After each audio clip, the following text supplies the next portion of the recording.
Hi, this is Yolanda Van Veen, and in this segment we're going to talk about aerosols.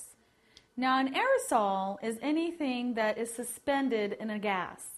And so aerosols, as we know them, are usually spray bottles, whether it's spray type of a shortening or a spray paint. We all consider them, or hairspray, we consider that an aerosol.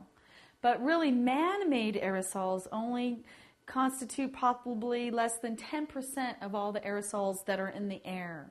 And the remainder of the aerosols are coming from industrial plants or wood and forests that are burning any smoke, and carbon dioxide from the cars and the vehicles.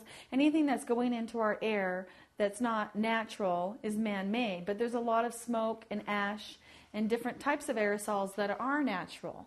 And what is happening is that there's so much aerosol naturally and unnaturally in the air. And what happens is that it creates real thick clouds. And when there's lots of clouds that don't have moisture in them, they have anything else that's chemical or smoke in them, they stop the sunlight from hitting the earth. And so what is happening is that by having so many aerosols in our air, we are getting really cold winters because not enough sun is hitting onto the planet. And they're realizing that the Pacific is warming up because of global warming. But because the Pacific is warming up, it's making really thick clouds over the landmass of North America. And we're getting really cold winters, colder than we've had in 40 or 50 years. And so we were thinking, global warming, how can that be making cold winters? But in actuality, we're getting less sun and we're getting more rain or more clouds without the rain.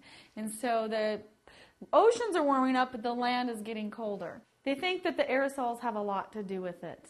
And a lot of different studies are finding, though, in areas where there are a lot of drought and it is becoming really hard for humans to live, that they can actually shoot off different types of aerosols into the sky to create clouds.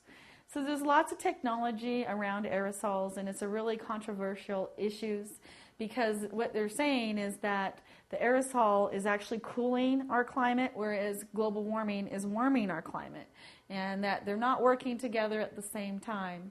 But our climate is changing, and that's undeniable. And just by not using as many aerosols in our lives, then we probably can stop the change in our climate quicker, and then we can all live easier lives.